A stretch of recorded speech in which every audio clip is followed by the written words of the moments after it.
पुंडलीक वरदे हरिविठ्ठल श्री ज्ञानदेव तुकाराम गोपाल कृष्ण भगवान की जय। माऊली ज्ञानेश्वर महाराज की जय। जगद्गुरु तुकाराम महाराज की जय। तुम्ही संत मायबाप कृपावंत, तुम्ही संत मायबाप कृपावंत, कायमी पतित कीर्तिवानू, अवतार तुम्हा धराया कारण,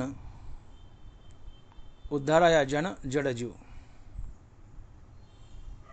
वाढावया सुख भक्तिभाव धर्म, कुळाचार नाम विठोबाचे। अवतार तुम्हा धरावया कारण, उद्धाराया जन जडजीव। तुका म्हणे गुण चंदनाचे अंगी, तुका म्हणे गुण चंदनाचे अंगी, तैसे तुम्ही जगी संत जन। अवतार तुम्हा धरावया कारण, उद्धाराया जन जडजीव। प्रस्तुत कीर्तनरूपी सेवेसाठी निवडलेला अभंग जगद्गुरु श्री संत तुकाराम महाराज यांचा संतपर प्रकरणातील अभंग आहे।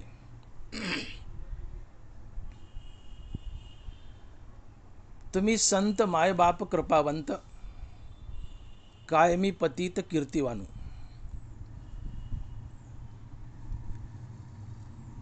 तुकोबारायांनी अभंगाची सुरुवात संत या शब्दापासून केली आहे। तुम्ही संत मायबाप कृपावंत। संत मग नेमकं संत कुणाला म्हणायचं?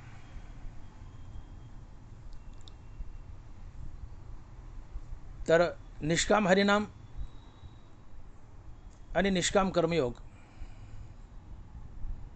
या दोन्ही साधनाने ज्याच्या जीवनात विवेक वैराग्य, श्रीगुरूच्या कृपेने आत्मज्ञान आहे, जो मुक्त आहे आणि जो मुक्तीवर भजनयुक्त आहे, अशा महात्म्यास संत म्हणायचं। जो मुक्त आहे आणि मुक्तीवर भजनयुक्त आहे तो संत असतो। जे जे भगवत भजन करिजेत, तया भागवत मनिजेत, मुक्तीवरी भजनयुक्त महाभागवत उद्धव। जो मुक्तीवर भजनयुक्त आहे तो संत असतो। ऐसा बोधची केवळू होवनी निष्कळू, त्याही वरी भजन शिडो माझ्या टाही। ज्ञानोबा मीच होनी पांडवा, करीती माझी सेवा।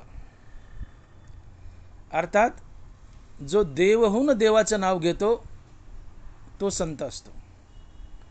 जो ज्ञान गिळून गोविंद गातो तो संत असतो। आणि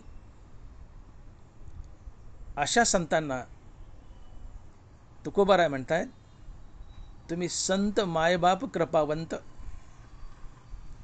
कायमी पतित कीर्तिवानू। संत हे मायबाप असतात, कृपावंत असतात, असं तुकोबाराय म्हणतायत।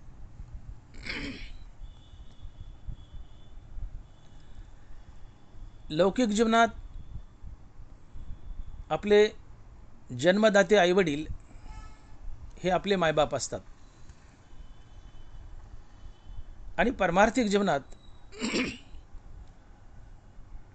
संत आणि भगवंत हे आपले मायबाप असतात।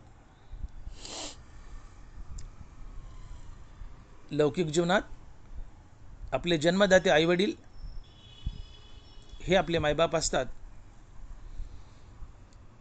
आणि परमार्थिक जीवनात संत आणि भगवंत हे आपले मायबाप असतात।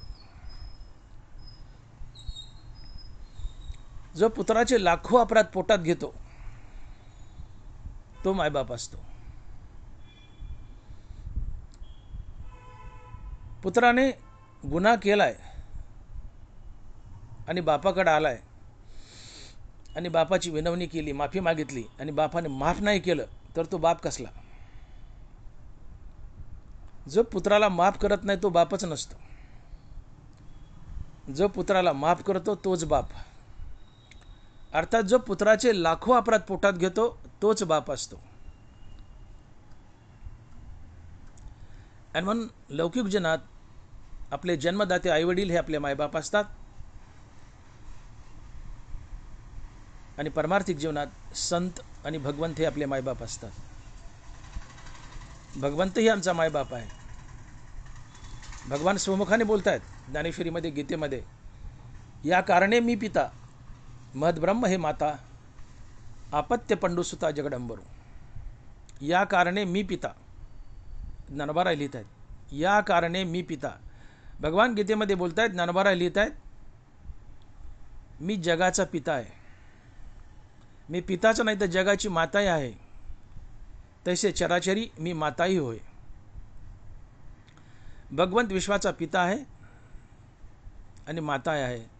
अर्थात देव आमचा मायबाप आहे. संतही आमचे मायबाप आहेत. तुकोबाराय बोललेच, तुम्ही संत मायबाप. देव आमचा मायबाप आहे, संत आमचे मायबाप आहेत. आणि लौकिक जीवनात आमचे जन्मदाते आईवडील हे आमचे मायबाप आहेत. भगवंत विश्वाचा पिता आहे, या नात्याने भगवंत आमचा मायबाप आहे. तुम्ही काही चूक केली आणि तुम्हाला पश्चाताप झाला आणि तुम्ही भगवंताला शरण गेले तर भगवंत तुम्हाला सढळ हाताने माफ करतो. ज्ञानोबाराय लिहित आहेत, ती भलतेनी भावे मन मजातू येते व्हावे, आले तरी आगवे मागील वाव.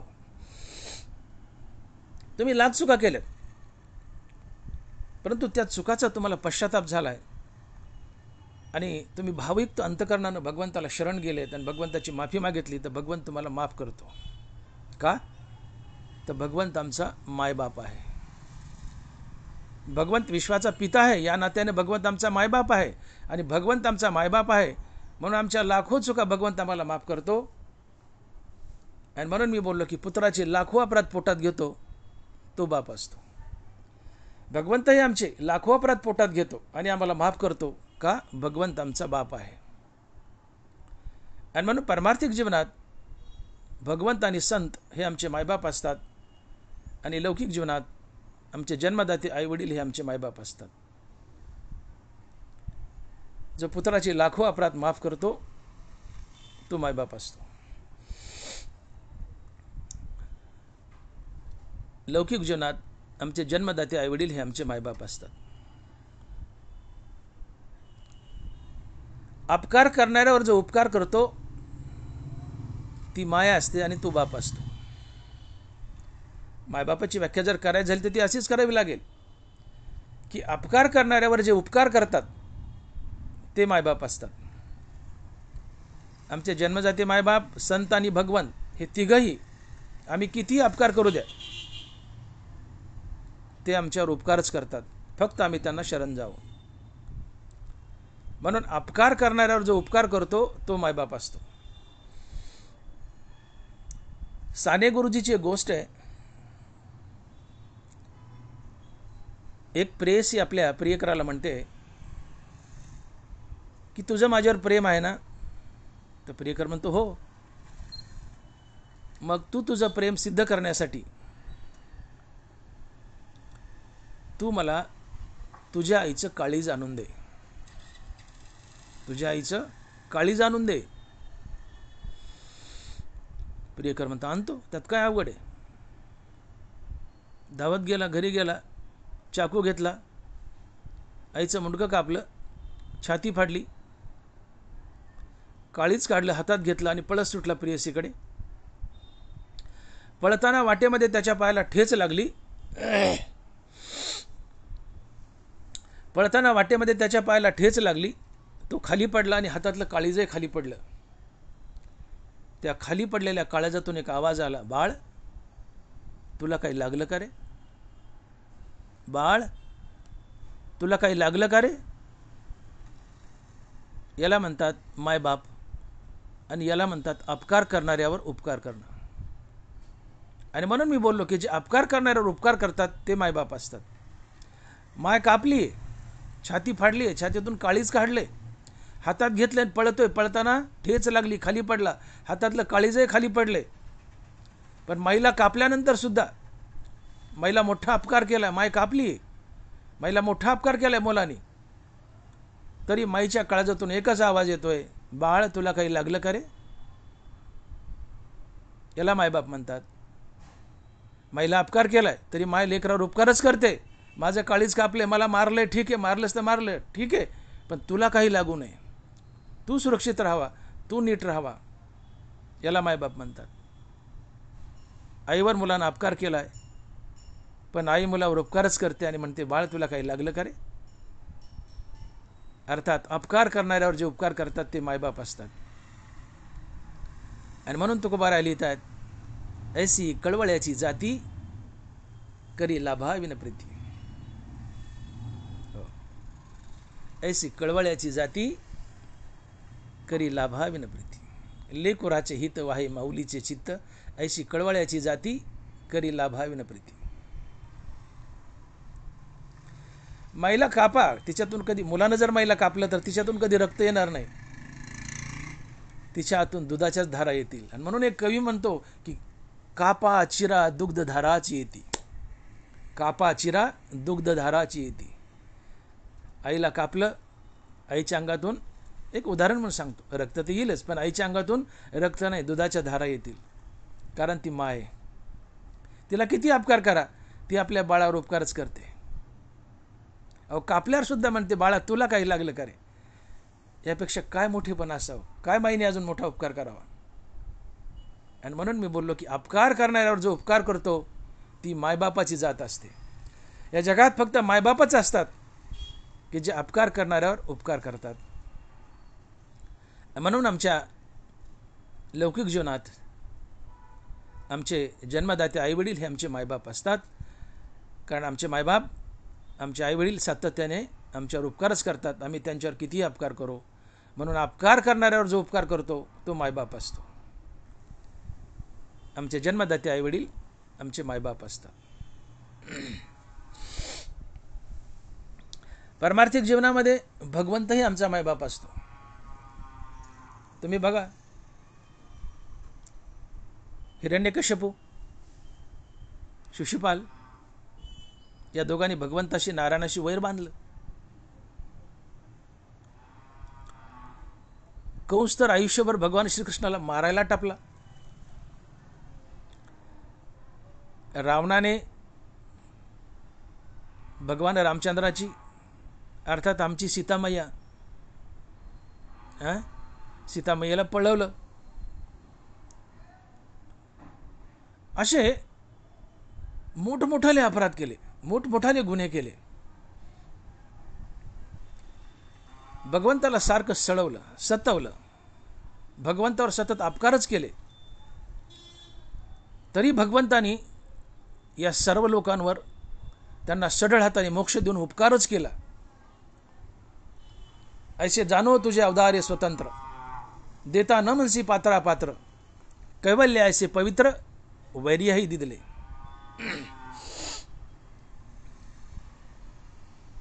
भगवंता, तू जगाचा मायबाप आहेस आणि जगाचा मायबाप असल्यामुळे जगातील प्रत्येक माणूस ही तुझी संतान आहे, तुझं लेकरू आहे. आणि लेकराची लाखो अपराध पोटात घेतो तो बाप असतो. हिरण्यकश्यपू, शिशुपाल, रावण, कंस यांनी लाखो अपराध केले, भगवंताला सतवलं, मारायला टपले, भगवंताची पत्नी पळवली. तरी भगवंताने या सर्वांना सढळ हाताने मोक्ष दिला. का? भगवंत या सर्वांचा बाप होता आणि पुत्राचे लाखो अपराध पोटात घेतो तो बाप असतो, तो बाप असतो. आणि म्हणून भगवंतांनी या सर्वांना सर्व गुन्हे सढळ हाताने माफ केले. भगवंत आमचा मायबाप आहे. संतही आमचे मायबाप असतात.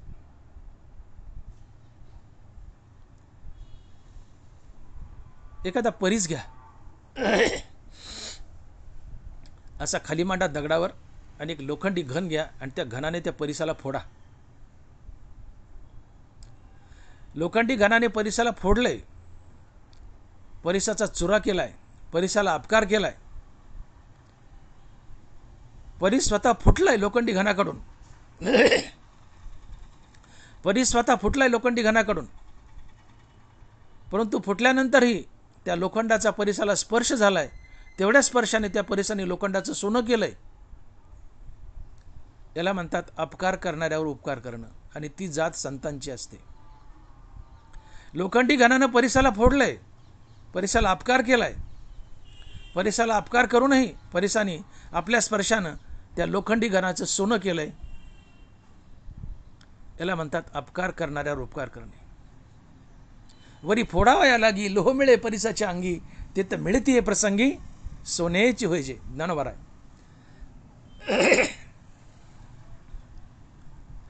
परिसाला अपकार केलाय, परिसाला फोडले लोखंडी घणाने, त्याचा चुरा झालाय.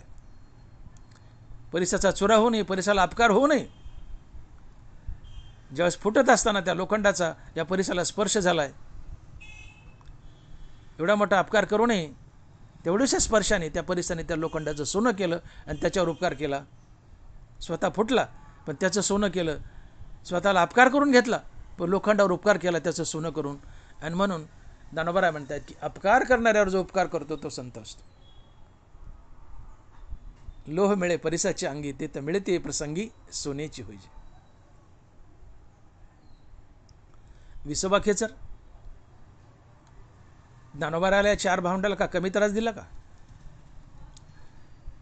ज्ञानोबाराची भिक्षेची झोळी फाडली, झोळीतलं अन्न जमिनीवर सांडवलं, सिद्ध बेटावर या 4 भावंडांना राहण्यास भाग पाडलं, यांना वाळीत टाकलं, सळो की पळो करून सोडलं होतं विसोबा खेचराने, ज्ञानोबाराने त्यांच्या 4 भावंडांना. पैठणकरांनी यांच्या मंजी होऊ दिल्या नाही, शुद्धीपत्र दिलं नाही.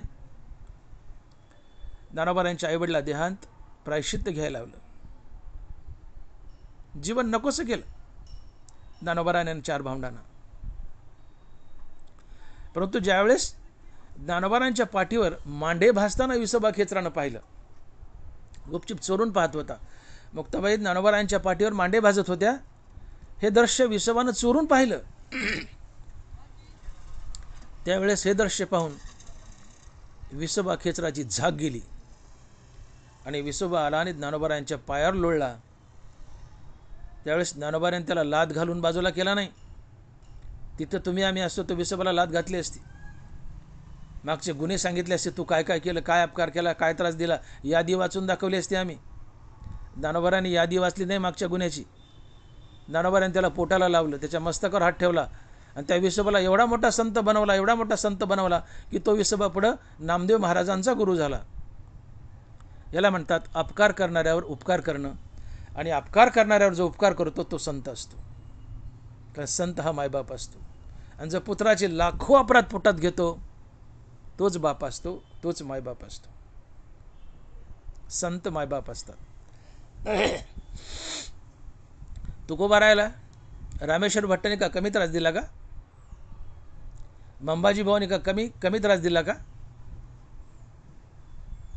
अहो, जीवन नकोसं केलं तुकोबारायला या 2 माणसानं.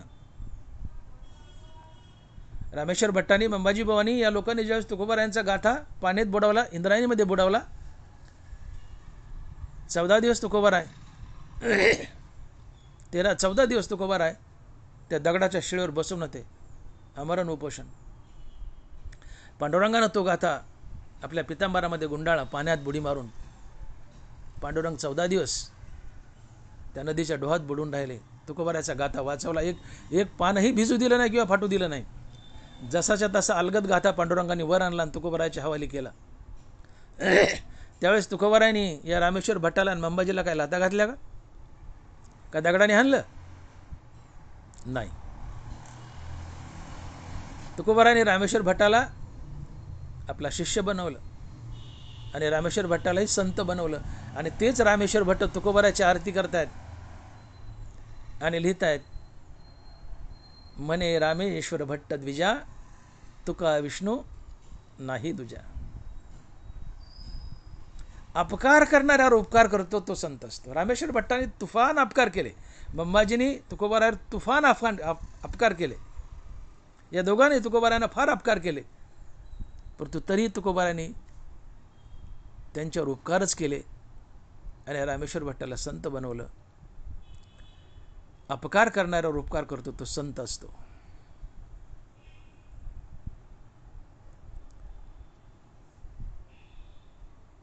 एकदा एक साधू नदीमध्ये स्नान करत होता आणि त्या साधूच्या बाजूला 4-5 लोक अजून बाजूला स्नान करत होते. तेवढ्यात त्या नदीच्या पाण्याच्या प्रवाहात एक विंचू वाहत चालला होता. त्या साधूने तो विंचू पाहिला आणि विंचू त्या पाण्याच्या प्रवाहात वाहतोय हे साधूने पाहिलं की साधू पटकन त्या विंचवाकडे धावला आणि तो विंचू पाण्यासहित आपल्या ओंजळीत घेतला. पण ती जात विंचवाची, त्याला काय माहीत हा माझ्यावर उपकार करायला आणि मला बाहेर काढायला म्हणून. त्याला ठोका मारायचं माहिती. त्यांनी खनखन नांगी हाणली त्या साधूला. नांगी हाणल्या तसेच मुंग्या की पुन्हा विंचू पाण्यात पडला. साधू पुन्हा त्या विंचवाकडे धावला. तो पुन्हा वाहत होता पाण्यात. साधू पुन्हा धावला, ओंजळीत पुन्हा विंचू घेतला पाण्यासहित. पुन्हा नदीच्या काठावर चालला त्याला काढायला. विंचवानं पुन्हा नांगी मारली. पुन्हा विंचू खाली पडला. साधू पुन्हा धावला, पुन्हा पाण्यासहित विंचू ओंजळीत घेतला आणि पुन्हा नदीच्या काठावर चालला टाकायला. पुन्हा विंचवाने नांगी मारली. विंचू पुन्हा पुन्हा नांग्या मारत होता. साधू पुन्हा पुन्हा त्याला ओंजळीत घेऊन नदी काठावर नेऊन सोडवण्याचा प्रयत्न करत होता. बाजूला स्नान करणारे 4-2 लोक म्हणाले, साधू महाराज तुम्ही वेडेत का हो? अहो ते तुम्हाला नांग्या मारताय, सर विष अंगात भिनलंय, तुमच्या अंगाचा दाह व्हायलाय, हाताला मुंग्या आल्यात, घाम फुटलाय. जाऊ द्या ना मरून त्याला, भाऊ द्या ना, मेलं ते मेलं, द्या सोडून. काय करायचं तुम्हाला? तुम्हाला चावून चावून तो बेजार केले, सारे अंगाचा दाह झाला, मुंग्या आल्या, ते पुन्हा पुन्हा चावतंय, मरू द्या त्याला, जाऊ द्या भाऊन. साधू म्हणतो, बाबांनो, चावणं हा विंचवाचा स्वभाव आणि उपकार करणं हा माझा स्वभाव. चावणं विंचवाचा स्वभाव, उपकार करणं हा माझा स्वभाव. मी जर उपकार करायचा सोडून दिला तर मी साधू कसला? तुका म्हणे आता उरलो उपकारापुरता. तुका म्हणे आता उरलो उपकारापुरता. जगानं अपकार करत राहावं आणि साधूनी उपकारच करत राहावं. विंचवाने चावत राहावं, साधूने त्याला बाहेर काढण्याचा प्रयत्न करून त्याच्यावर उपकारच करत राहावं, ही साधूची जात असते. तुका म्हणे आता उरलो उपकारापुरता. विंचू चावत होता, अपकार करत होता, साधू त्याला बाहेर काढून उपकारच करत होता. अपकार करणाऱ्यावर उपकार करतो ती साधूची जात असते, ती संताची जात असते. आणि म्हणून जो अपकार करणाऱ्यावर सतत उपकारच करतो तो मायबाप असतो. आणि म्हणून तुकोबाराय म्हणतायत की संत हे कृपावंत आहेत. ते अपकार करणाऱ्यावर सतत उपकारच करतात म्हणून ते मायबाप आहेत. आणि म्हणून तुकोबाराय अभंगाच्या पहिल्या चरणात लिहित आहेत की तुम्ही संत मायबाप कृपावंत, काय मी पतित कीर्तिवान. तुम्ही संत मायबाप कृपावंत, काय मी पतित कीर्तिवान. संत मायबाप असतात. आपण बोलून गेलो, लौकिक जीवनामध्ये आपले जन्मदाते आईवडील आपले मायबाप असतात. पारमार्थिक जीवनात संत आणि भगवंत आपले मायबाप असतात. संत मायबाप असतात. तुम्ही संत मायबाप कृपावंत, काय मी पतित कीर्तिवानू. संत मायबाप असतात. का बरं? कारण अपकार करणाऱ्यावर जो उपकार करतो तो संत असतो. जगानं अपकार करावा, जगाने आघात करावा आणि संताने सोसतच राहावं. तुका म्हणे संत सोसी जगाचे आघात. तुका म्हणे संत सोसी जगाचे आघात. जगाने आघात करत राहावं, संतांनी सोसत राहावं. जगाने अपकार करत राहावा, संतांनी उपकारच करत राहावा. तेवी उन्मत्त जगे जया खंती न लगे आणि जयाचे नियांगे नशिने लोको. ज्ञानोबा आहे. जग उन्मत्त आहे. उन्मत्त जग हे संतांना त्रास देतं, पण संताला त्याची खंत वाटत नाही. जग उन्मत्त आहे, तरी संताला जग हवंय आणि जगालाही संत हवाय. का? संत उन्मत्त जगाला कंटाळत नाही. माशाने किती समुद्र ढवळू द्या, समुद्र माशाला कंटाळत नाही. आणि समुद्र किती खवळू द्या, मासेही समुद्राला खवळत नाहीत. मासे समुद्राला घाबरत नाहीत किंवा कंटाळत नाहीत. तसं जगानं किती त्रास देऊ द्या, संत जगाला कंटाळत नाही आणि जगही संताला कंटाळत नाही. हे संताचं प्रमुख लक्षण आहे.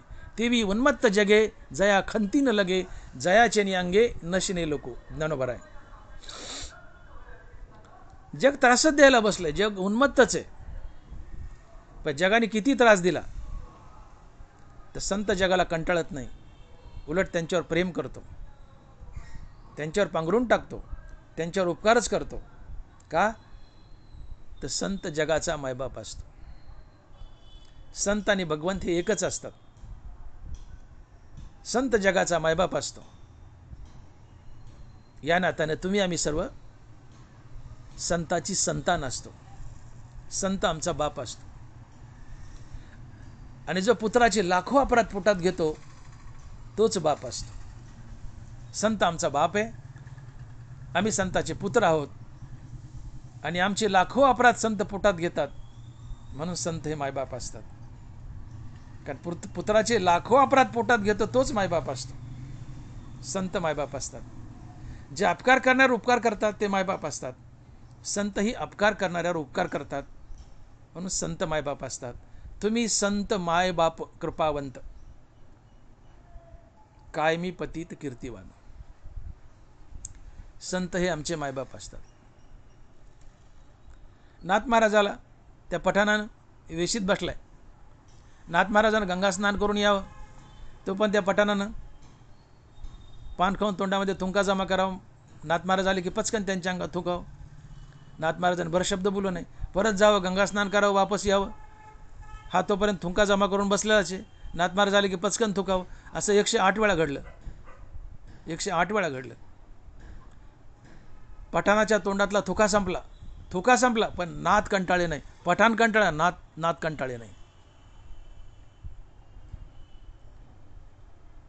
का बरं? कारण नाथ हे संत होते. संत अपकार करणाऱ्यावर सतत उपकारच करतो.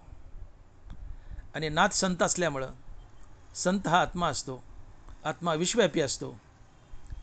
आणि मग नाथ महाराज आत्मा असल्यामुळं या नाथ महाराजांनी विश्व व्यापलं होतं. कारण नाथ महाराज आत्मा होते, आत्मा विश्वव्यापी असतो. नाथ महाराज आत्मा होते म्हणून नाथ महाराजांनी विश्व व्यापलं होतं. किंबहुना चराचर आपणच झाला.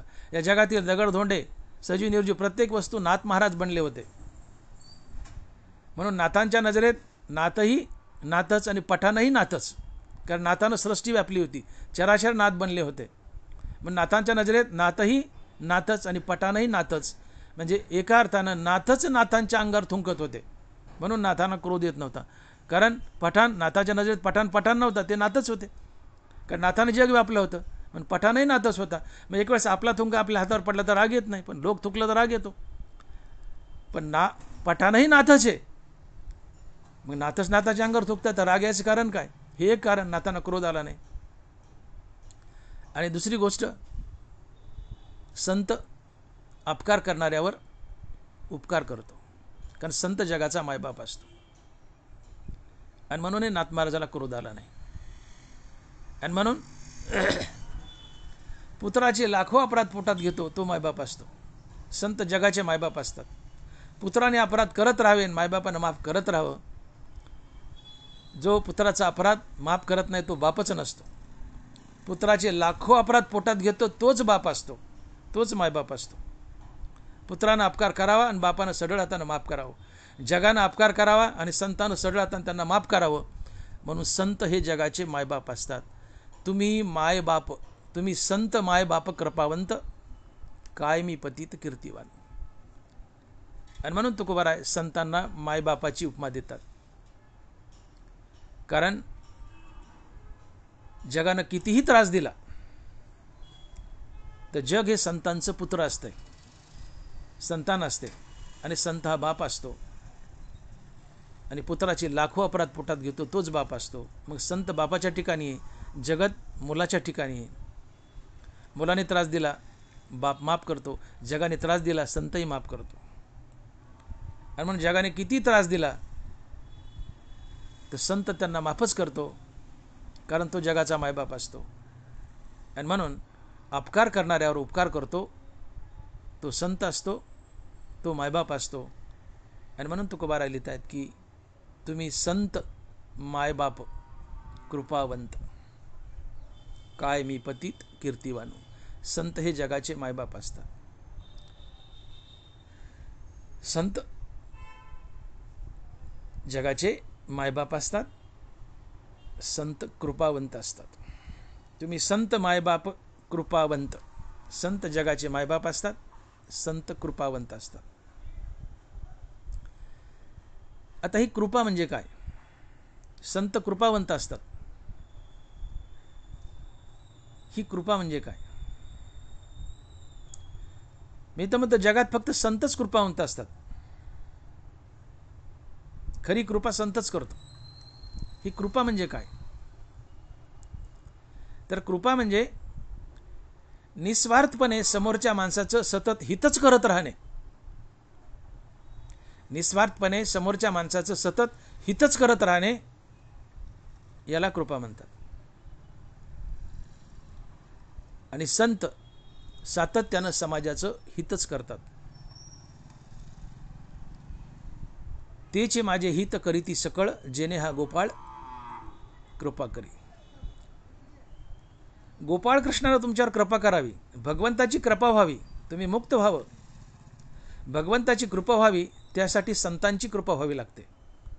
आधी संत कृपा व्हावी लागते, तरच भगवत कृपा होत असते. आणि म्हणून संत तुमचं हित करतात, हिताचा मार्ग दाखवतात.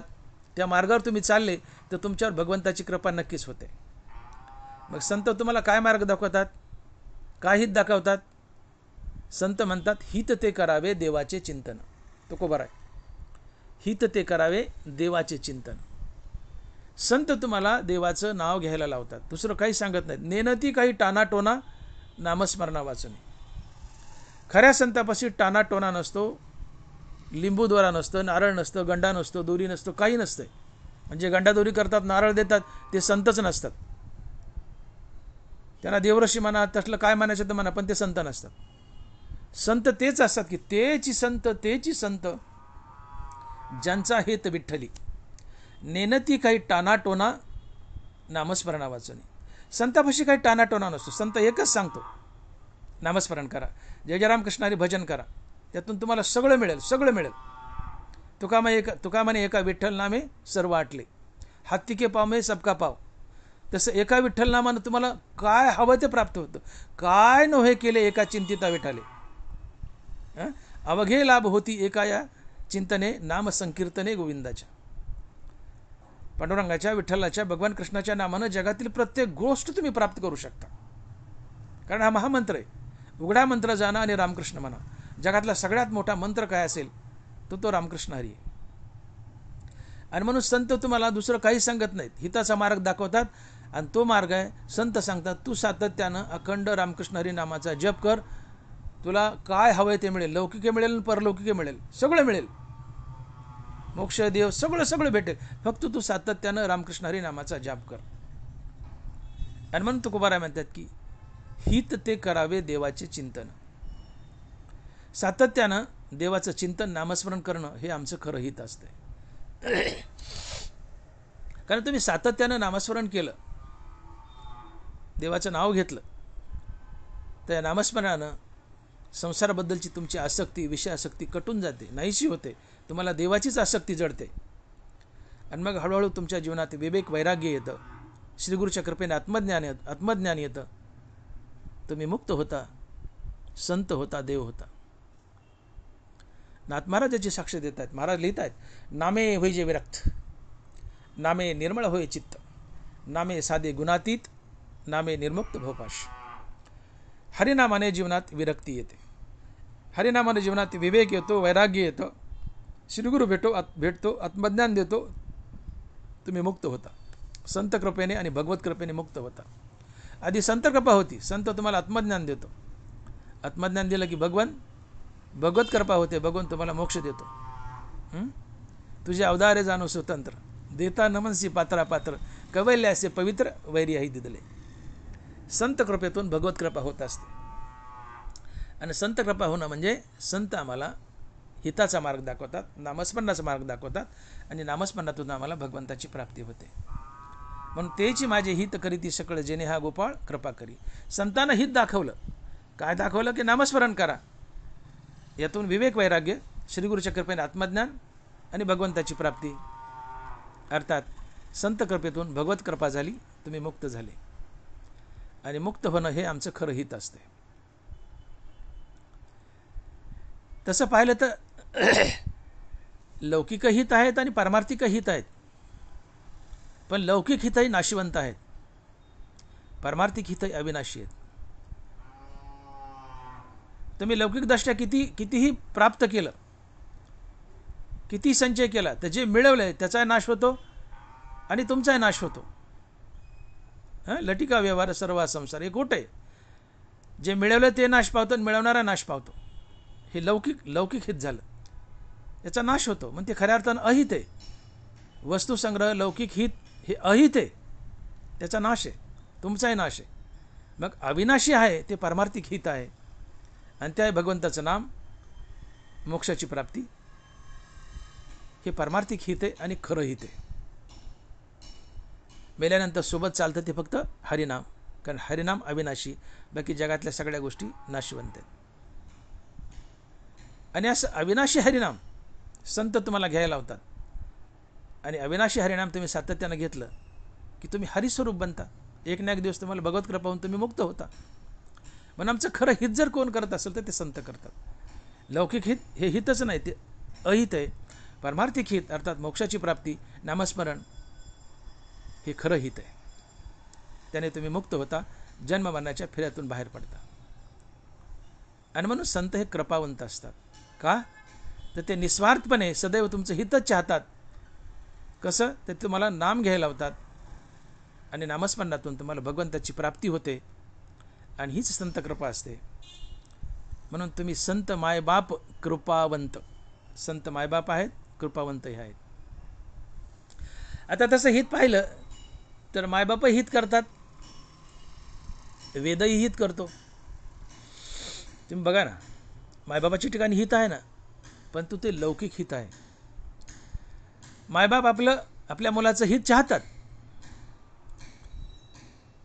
मायबापाला मुलाचं हित व्हावं अशी कळकळ आहे, पण त्या हिताचं ज्ञान नाही.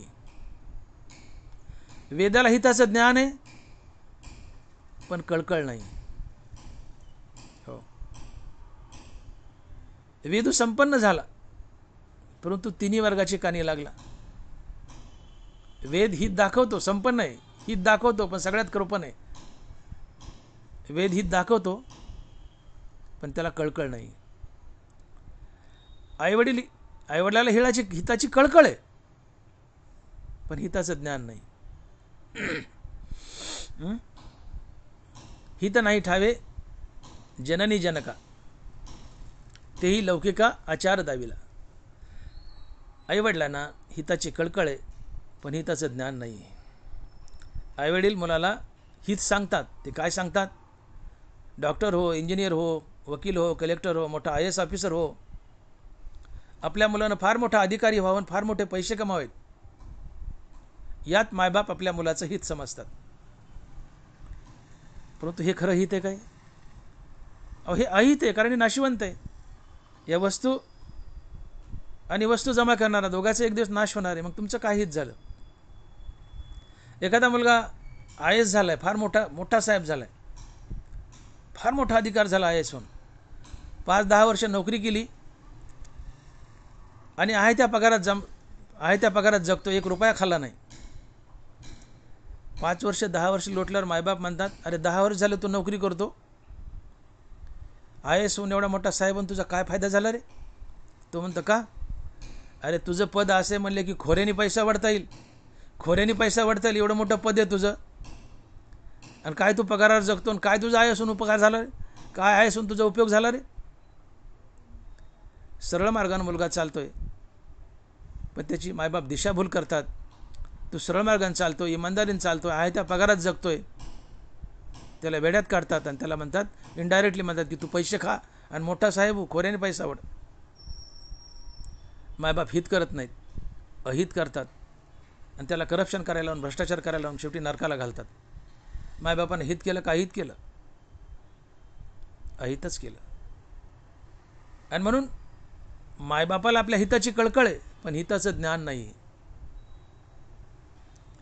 वेदाला हिताचं ज्ञान आहे, पण कळकळ नाही. एखाद्या बाईच्या लेकराचं दुखत आहे, बिमार आहे लेकरू, तो रोग लवकर नीट व्हावा माईला कळकळ आहे, पण त्या रोगाचं ज्ञान नाही, औषधाचं ज्ञान नाही. डॉक्टरला औषधाचं ज्ञान आहे, पण त्या लेकराची कळकळ नाही. समजतंय ना?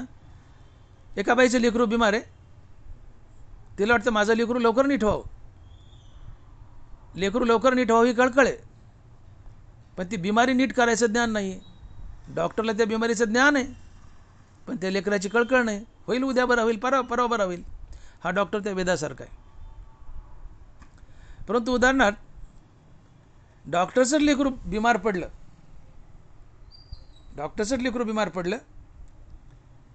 तर डॉक्टरला त्या लेकराबद्दल कळकळी आहे आणि रोगाचं ज्ञानही आहे, रोग लवकर बरा होतो. संतांची परिस्थिती अशीच आहे. संतांना जगाची कळकळी आहे आणि हिताचं ज्ञानही आहे. आणि म्हणून जगतात तुमचं हित जर कोण करू शकत असेल तर ते फक्त संत करू शकतात, इतर दुसरं कोणी नाही. आणि म्हणून तुकोबरा लिहित आहेत की तुम्ही संत माय बाप कृपावंत. संत तुमच्या मुखात हरिनाम देऊन तुम्हाला हरिस्वरूप बनवतात, तुम्हाला मुक्त करतात, हा हिताचा मार्ग दाखवतात, आणि ही संत कृपा असते. संत तुम्हाला मुखामध्ये हरिनाम देऊन मोक्षापर्यंत नेतात. संत तुमच्या मुखात हरिनाम देऊन तुम्हाला हिताचा मार्ग दाखवतात आणि मोक्षापर्यंत नेतात. ही खरी संत कृपा असते. आणि मग जगात खरं हित करणारा कोण असेल तर तो संत आहे. आणि म्हणून दानवारा लिहित आहेत की कृपेशी धात्री आपणची जो.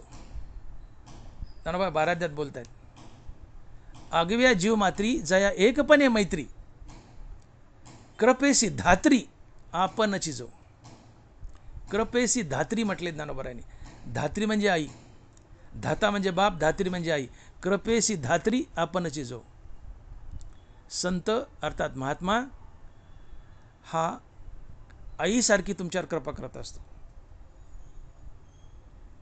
आणि म्हणून कृपेशी धात्री आपणची जो, आई बनून तुमच्यावर कृपा करतो.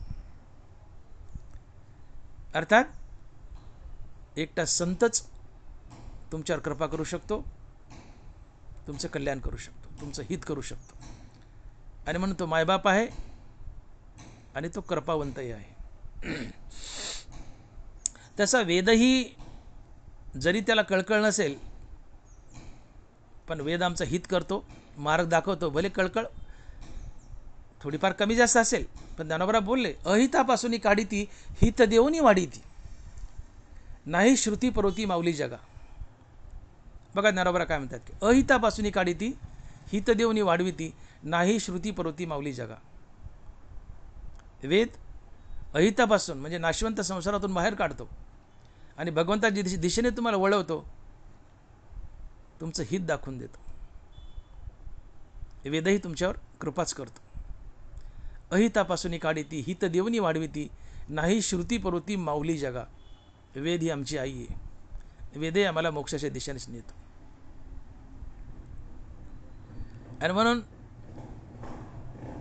संत हा सद्गुरू असतो. संताचा एक हात देवाच्या हातात असतो आणि दुसरा हात शिष्याच्या हातात, भक्ताच्या हातात असतो. आणि संत देव आणि भक्त यांना जोडणारा एक सांधा असतो. संत देवाच्या दरबारात आपल्या भक्ताची, आपल्या शिष्याची वकिली करतो की देवा, हा माझा शिष्य देव होण्यास पात्र आहे, याला देव बनवा.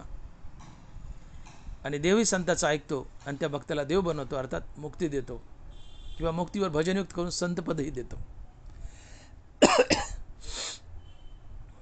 अर्थात संत आमच्या हिताचा मार्ग दाखवतात आम्हाला मुखात नामधारण करा म्हणतात. मुखात नामधारण करणं हेच आमचं खरं हित असतं. मुखात हरिनाम धारण केलं की आमच्या जीवनात विवेक वैराग्य येतं, श्रीगुरूच्या कृपेने आत्मज्ञान होतं, आमच्यावर भगवत कृपा होऊन आम्हाला मुक्ती मिळते.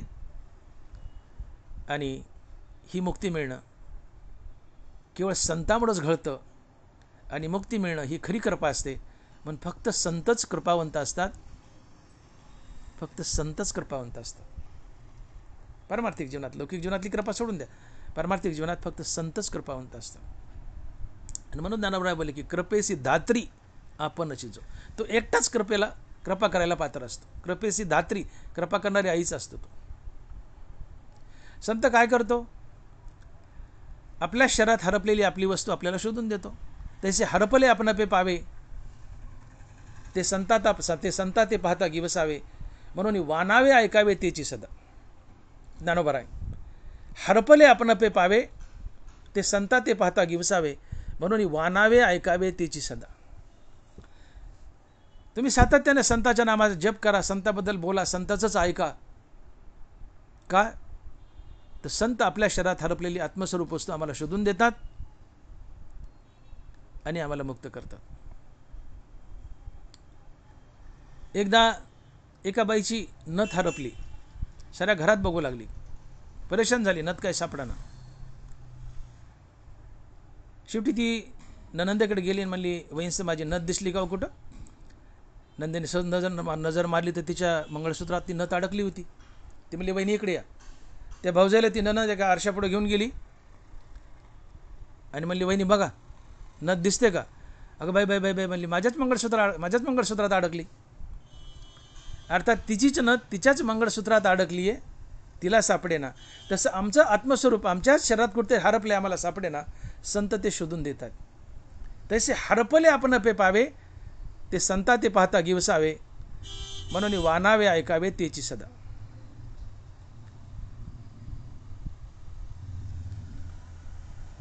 संत कृपावंत असतात, कारण संत आम्हाला भगवंताशी जोडून देतात. संत आम्हाला मोक्ष मिळवून देतात. आणि म्हणून तुकोबाराय अभंगाच्या पहिल्या चरणात बोलतायत की तुम्ही संत मायबाप कृपावंत, कायमी पतीत कीर्तिवान. संत मायबाप आहेत, संत कृपावंत आहेत. अपकार करणारा जो उपकार करतो तो मायबाप असतो. पुत्राचे लाखो अपराध पोटात घेतो तो मायबाप असतो. संत ही जगाचे लाखो अपराध पोटात घेतात, म्हणून संत मायबाप आहेत. संत जगाच्या कल्याणाची कळकळ वाहतो, जगाला जन्ममरणाच्या फेऱ्यातून बाहेर काढण्याचा प्रयत्न करतो, जगाला नामस्मरणाच्या दिशेने झुकवतो. नामस्मरण हेच तुमचं खरं हित हे सांगतो. तुम्ही नाम घ्या आणि नित्य नामस्मरण घेतल्यानं तुम्हाला देव भेटतो, तुम्ही मुक्त होता. ही संत कृपा असते.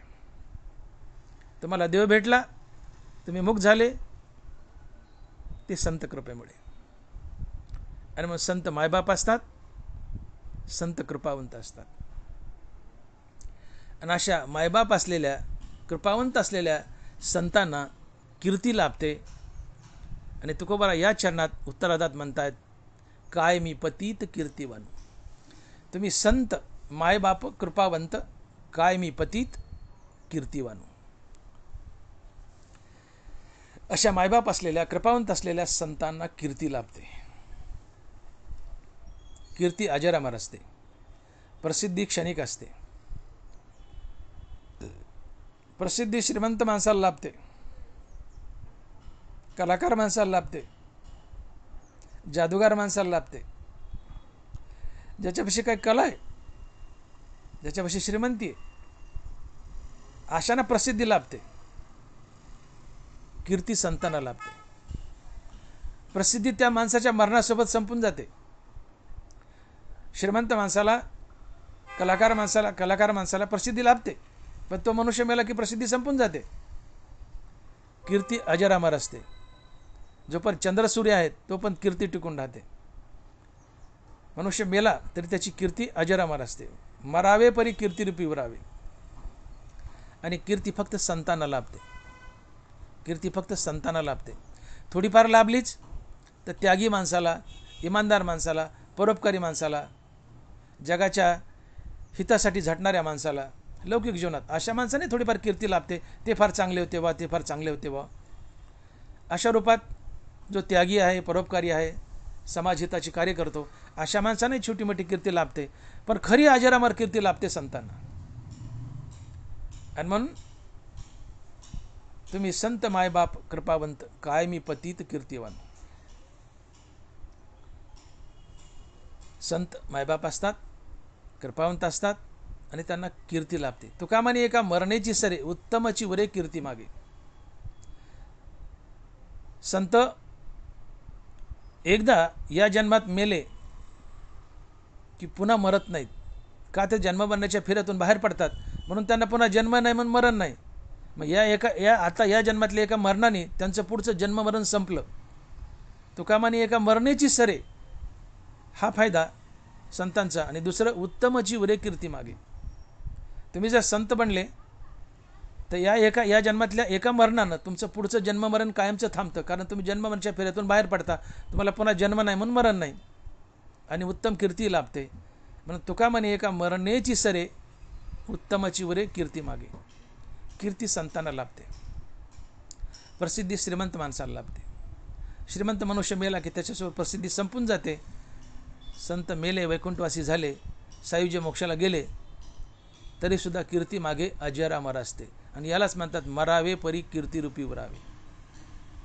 आणि म्हणून आज लाखो लोकाच्या रांगा लागतात ज्ञानोबा आणि तुकोबाराच्या समाधीवर माथा टेकवण्यासाठी. ही कीर्तीच असते. आज जगात काय माणसं कमी आहेत का? हजारो कोट्यावधी माणसं आहेत. कोण विचारते, कोणी हिशोब ठेवला? या जगात आजपर्यंत का कमी माणसं आले का? एका जनार्दनी असे किती झाले?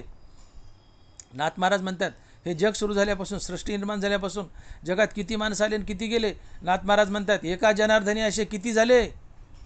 परी हरिनाम सेविले तोच धन्य. वाहत्या पानावर बोटानं लिहावं. पाणी वाहतंय, नदीला पूर आलं, वाहत्या पानावर बोटाने तुमचं नाव लिहावं, किती वेळ टिकेल? अहो, लिहूच तर पुसल्या जातं. तशी काळाच्या ओघात माणसं आली आणि गेली, त्यांचा कोणी हिशोब ठेवलाय? हा अगणित आकडा आहे.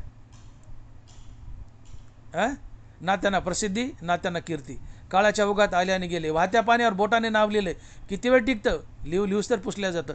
तशी माणसाची नावं पुसल्या गेली, काळाच्या ओघात आली आणि गेली, त्यांचा कोणी हिशोब ठेवलाय? हा अगणित आकडा आहे. आले आणि गेले.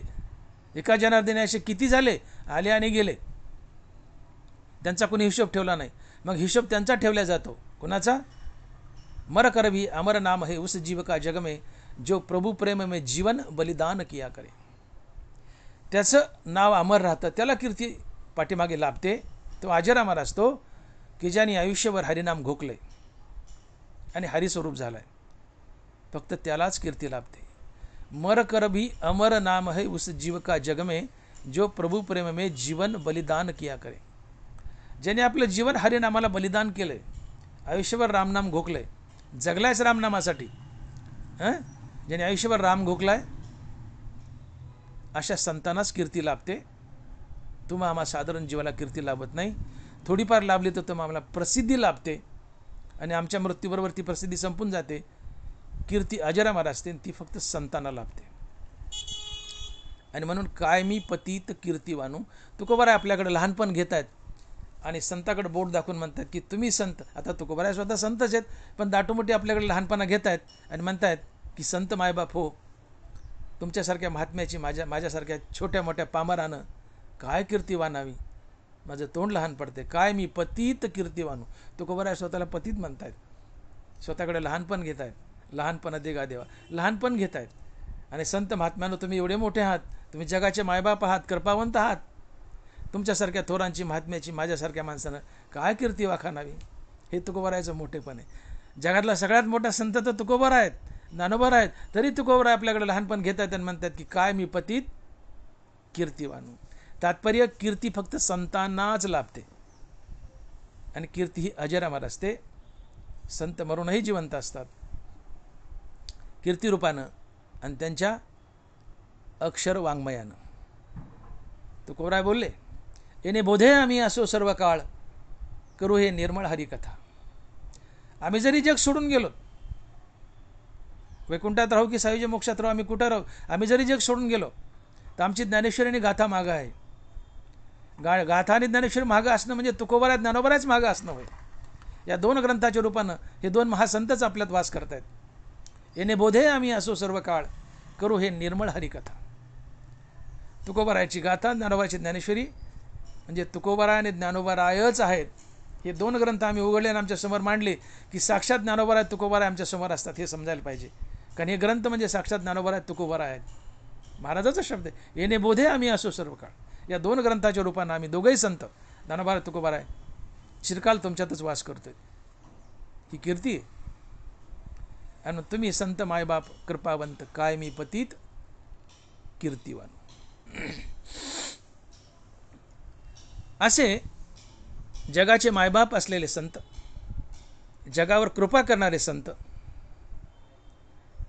कीर्ती लाभलेले संत अवतार धारण करतात आणि या पृथ्वीतलावर जडजीवाचा उद्धार करण्यासाठी येतात. हे तुकोबाराय अभंगाच्या दुसऱ्या चरणात सांगतात. आणि महाराज लिहित आहेत की अवतार तुम्हा धरावया कारण, उद्धराया जन जडजीव. अवतार तुम्हा धरावया कारण, उद्धराया जन जडजीव. जगाचे मायबाप असलेले संत, कृपावंत संत, कीर्ती लाभलेले संत अवतार धरतात, या पृथ्वी तलावर येतात, अवतारे कार्य करतात आणि निघून जातात. आम्ही वैकुंठवासी आलो याची कारणाशी, बोलिले जे ऋषी साच भावे वर्ताय. संत अवतार धरतात.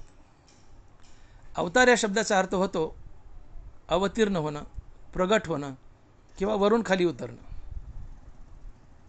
त्याला अवतार म्हणतात.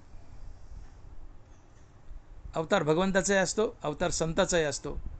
तुमचा आमचा जन्म असतो, अवतार संताचा असतो.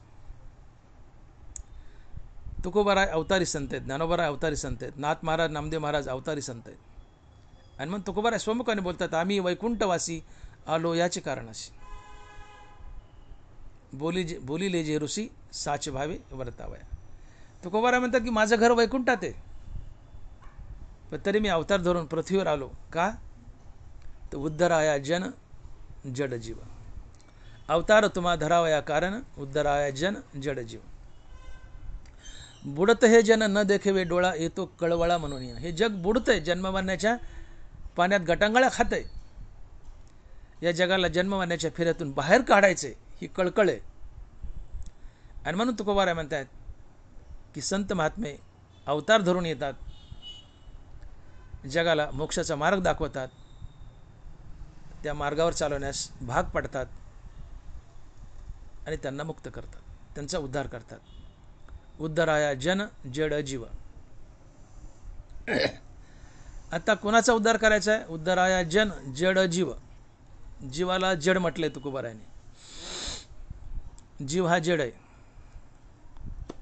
आता जीव हा खऱ्या अर्थाने जड आहे का?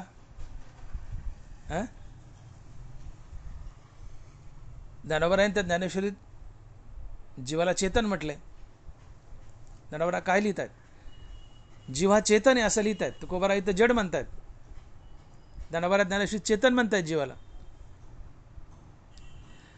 ज्ञानोबाराय जीवाला चेतन म्हणतायत, माऊली लिहित आहेत, तो चेतनेचा चक्षु, इंद्रिय दिशीचा अध्यक्षु, देहास्तमानी वृक्षु, संकल्प विहंगाचा.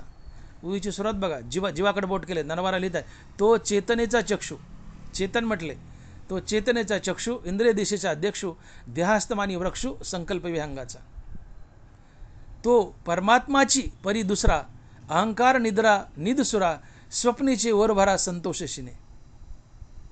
जीव येणे नावे, आळविजे जे स्वभावे, ते अधिदैव जाणावे पंचायतनीचे. ही जीवाची व्याख्या सांगितली ज्ञानोबारायने. जीव कशाला म्हणतात? ज्ञानोबाराय म्हणतात की जीव जो आहे तो चेतन आहे आणि जीव हा परमात्माचा आहे. तो परमात्माची परी दुसरा, अहंकार निद्रा निदसुरा, स्वप्नीचे वरभरा संतोषशिने. जीव हा आत्माचा आहे, जीव हा परमात्माचा आहे. परंतु जीव अहंकारात बद्ध झालाय, अहंकाराच्या झोपेत घोरतोय. किंबहुना आत्मा चोकटू होनी प्रकृतीशी एकवटू, बांधे प्रकृती धर्माचा पाटू आपण पाया. ज्ञानोबा आहे. किंबहुना आत्मा चोखटू, आत्मा चोखट आहे, हा आत्मा जीव आहे. आपल्या हृदयात त्याच्या हृदया माझी मी रामू, हा आत्मा जीव आहे किंवा जीव आत्मा आहे. परंतु हा जीव प्रकृतीशी एकरूप होतो आणि प्रकृतीचे गुणधर्म आपल्यावर ओढवतो, हे अहंकार वगैरे सगळे, आणि तो म्हणू लागतो की मला जन्म आहे, मला मरण आहे. बांधे प्रकृती धर्माचा पाटू आपण पाया. विनाकारण हा जीव प्रकृतीशी एकरूप होतो आणि प्रकृतीचे गुणधर्म जन्म मरण वगैरे सगळे आपल्यावर ओढून घेतो आणि या जन्म मरणाच्या फेऱ्यात बद्ध होतो. अन्यथा जीव जड नाही, जीव चेतनच आहे. तो चेतनाचा चक्षु आणि उद्धार हा चेतनाचा असतो, जडाचा नसतो. जड हे नाशिवंत असते, प्रकृती नाशिवंत आहे, प्रकृती जड आहे, जीव चेतन आहे. जीव प्रकृतीला जगवतो. हो, जडाते जीवी चेतने ते चेतवी. ज्ञानोबा बोलतात जडाते जीववी. हा जो जीव आहे किंवा हा जो आत्मा आहे तो जडाला जगवतो. अर्थात आत्मा आम्हाला जगवतो, या प्रकृतीला, या शरीराला जगवतो. जीव जडाला जगवतो. जीव जड नाही आहे, जीव चेतनच आहे. परंतु हा जीव या जड प्रकृतीशी एकरूप झाला आहे आणि स्वतःला जड म्हणून घ्यायला आहे, प्रकृती म्हणून घ्यायला, मी मरकाय म्हणायला लागला, जन्मणारा म्हणायला. आणि म्हणून ज्ञानोबा जडाला जीव म्हणतायत, तुकोबराय जड, ज्ञानोबराय जीवाला जड म्हणतायत, तुकोबराय जीवाला जड म्हणतायत. पण तो जड नसून तो चेतन आहे. हरिपाठात ज्ञानोबा बोललेच की जड जीवा तारण हरी एक. बरोबर आहे, जड जीवा तारण हरी एक. ज्ञानोबराने जीवाला जड म्हटले, तुकोबाराय म्हणतात उद्धराय जन जड जीव. दोन्ही महासंतांनी जीवाला जड म्हटले आणि एका ठिकाणी ज्ञानोबराय या जीवाला चेतन म्हणतात. हा विरोधाभास का? ते याचं कारण जीव हा चेतनच आहे, जीव हा परमात्माचा आहे, जीव हा आत्माच आहे. परंतु हा जीव जो आत्मा आहे तो प्रकृतीशी एकरूप होऊन प्रकृतीचे गुणधर्म आपल्यावर ओढवतो आणि विनाकारण मी जड आहे, मी प्रकृती आहे, मी मरणार आहे, मी जन्मणार आहे असे प्रकृतीचे गुणधर्म आपल्यावर ओढून घेतो. अहंकारात बद्ध झाल्यामुळं बरळतो, अहंकाराच्या झोपेत झोपतो. अन्यथा जीव हा चेतनच आहे, जीव जड नाही. उलट हा चेतन जीव जडाला, प्रकृतीला जगवतो. जीव जडाला जगवतो.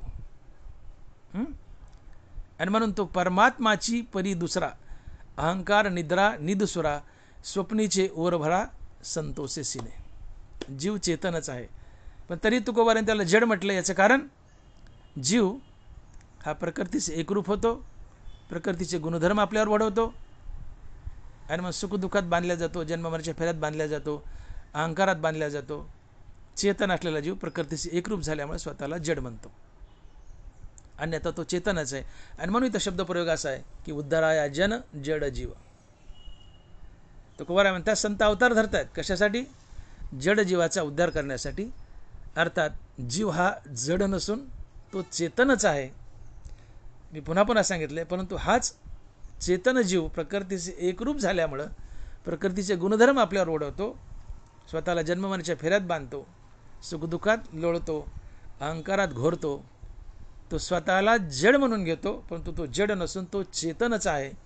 आणि म्हणून संत अवतार धरतायत तर ते जड जीवाचा उद्धार करण्यासाठी म्हणण्यापेक्षा चेतन जीवाचा उद्धार करण्यासाठीच अवतार घेतात. कारण उद्धार हा चेतनाचा असतो, जडाचा नसतो. पण तो शब्दप्रयोग जो केला की उद्धाराया जन जड जीव, जड जीवा तारण हरी एक, हे जे दोन्ही संतांनी लिहिलंय ते मी पुन्हा पुन्हा सांगितले की जीव चेतन आहे, जीव आत्मा आहे, पण प्रकृतीशी एकरूप झाल्यामुळे तो जड झाला आहे. तर तुकोबाराय दुसऱ्या चरणात बोलतायत की अवतार तुम्हा धरावया कारण उद्धराया जन जड जीव. संत अवतार धरतात ते जीवाला मोक्ष मिळवून देण्यासाठी, जीवाचा उद्धार करण्यासाठी. उद्धार हा चेतनाचा असतो, जडाचा नसतो. मोक्ष हा चेतनाला मिळतो, जडाला नाही. मग असे मायबाप असलेले संत, कृपावंत असलेले संत, कीर्तिरूप असलेले संत अवतार धरतात, जडजीवाचा उद्धार करतात आणि याशिवाय या पृथ्वीवर सुख वाढावं, भक्तिभाव वाढावा, धर्म वाढावा, कुळाचार वाढावा आणि हरिनामाचा प्रसार व्हावा यासाठी देखील अवतार धरतायत. हे अभंगाच्या 3ऱ्या चरणात आणि म्हणून महाराज लिहित आहेत की वाढावया भक्तिभाव, वाढावया सुख भक्तिभाव धर्म कुळाचार नाम विठोबाचे. वाढावया सुख भक्तिभाव धर्म कुळाचार नाम विठोबाचे. 5 गोष्टी आल्या या चरणात. संतांनी अवतार धरला. दुसऱ्या चरणात सांगितलं कशा करता, उद्धाराय जन जडजीव. एक झालं अवताराचं कारण. दुसरं कारण जगताला सुख मिळावं, भक्तिभाव वाढावा, जगतात धर्म वाढावा, कुळाचार वाढावा आणि विठोबाचं नाम वाढावं. या 5 आणि वरची 6 या 6 गोष्टीसाठी संत अवतार धरतात असं या अभंगाच्या 2 चरणात तुकोबाराय म्हणतात. वाढावा या सुख भक्तिभाव धर्म कुळाचार नाम विठोबाचे. आता संतांचा अवतार झाल्यानंतर या पृथ्वीवर सुख कसं वाढतं, भक्तिभाव कसा वाढतो, धर्म कसा वाढतो, कुळाचार कसा वाढतो आणि विठोबाच्या नामाचा प्रसारही कसा वाढतो. वाढावा या नाम विठोबाचे. या 5 गोष्टीची काय लिंक आहे, संत काय करतात नेमकं या 5 गोष्टी वाढण्यासाठी. एक गोष्ट लक्षात घ्या की या 5 गोष्टीच्या तिसऱ्या चरणात सांगितल्यात या 5 गोष्टीच्या मुळाशी विठोबाचं नाव आहे. तुकोबारायांनी एका अभंगात स्वतः बोललेत की हेची आम्हा करणे काम बीज वाढवावे नाम. धर्माचे पालन करणे पाखांड खंडन हेची आम्हा करणे काम बीज वाढवावे नाम. तुकोबाराय म्हणतात की माझ्या अवतार कार्यात जे जे काही मी कार्य करतोय त्यातलं सगळ्यात प्रमुख कार्य जर काय असेल तर हरिनामाचा प्रसार. हेची च लावले चकारात्मक, हेची आम्हा करणे काम काय बीज वाढवावे नाम. हरिनामाचा प्रसार करणं हे माझ्या अवतार कार्यातील प्रमुख कार्य आहे. हरिनाम हे एक बीज आहे. हरिनामाला तुकोबाराय बीज म्हणतात. बीज वाढवावे नाम. हरिनाम हे बीज आहे. एखाद्या झाडाचं बीज लावलं तर त्याला झाड तयार होतं, त्याला फळं येतात. तसं हरिनामाचं बीज लावलं त्या हरिनामाच्या बीजापासून धर्मरूपी वृक्ष तयार होतो, सुखरूपी वृक्ष तयार होतो, कुळाचाररूपी वृक्ष तयार होतो आणि भावभक्तिरूप वृक्ष तयार होतो. नाम हे बी आहे. नामरूप बी लावलं त्या नामरूप बियापासून झाड तयार होतं. पण कशाचं? धर्माचं, सुखाचं, कुळाचाराचं, भक्तिभावाचं. पण हरिनाम हे बी आहे. हेची आम्हा करणे काम बीज. बीज या शब्दाकडे लक्ष द्या. बीज वाढवावे नाम. हरिनाम बीज आहे. या तिसऱ्या चरणात 5 गोष्टी वाढवण्यासाठी संतांचा अवतार आहे. या 5 गोष्टीत हरिनाम हे बीज आहे. वाढावा या नाम विठोबाचे. हे विठोबाचं नाम बीज आहे. हे विठोबाचं नाम लावलं त्या विठोबाच्या नामापासून वृक्ष तयार होतो. पण कशा कशाचा? सुखाचा, भक्तिभावाचा, धर्माचा आणि कुळाचाराचा.